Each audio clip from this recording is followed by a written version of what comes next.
চাচা, একটা কথা ভাবছিলাম। আমার তো অনেক টাকা পয়সা নেই যে গরিবদের অনেক সাহায্য করব বা বড় কোনো নেক কাজ করব। আমার মতো সাধারণ মানুষের কি জান্নাতে যাওয়া খুব কঠিন হবে? আরে না বাবা, তুমি ভুল ভাবছো। ইসলাম শুধু বড় বড় দানে সীমাবদ্ধ নয়। তুমি কি জানো আমাদের নবীজি সাল্লাল্লাহু আলাইহি ওয়াসাল্লাম কি বলেছেন? তিনি বলেছেন, তোমরা জাহান্নামের আগুন থেকে বাঁচো একটি খেজুরের অর্ধেক দান করে হলেও। সহিহ বুখারী।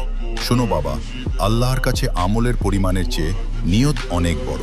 রাস্তা থেকে একটা কষ্টদায়ক পাথর সরিয়ে দেওয়াও সদকা, কারো সাথে হাসি মুখে কথা বলাও সদকা। এমনকি পিপাসার্ত একটা কুকুরকে পানি পান করিয়েও এক পাপিষ্ট ব্যক্তি জান্নাত পেয়ে গিয়েছিল। কি বলেছেন চাচা? মাত্র অর্ধেক খেজুর, এতটুকুতে কি সত্যি কাজ হবে? সুবহানাল্লাহ। তার মানে আমি প্রতিদিন যে ছোট ছোট ভালো কাজগুলো করি সেগুলোরও আল্লাহর কাছে অনেক দাম আছে। অবশ্যই ছোট ছোট বালুকণা দিয়েই যেমন পাহাড় হয়, তেমনি ছোট ছোট নেক আমল দিয়েই তোমার নেকির পাল্লা ভারী হবে।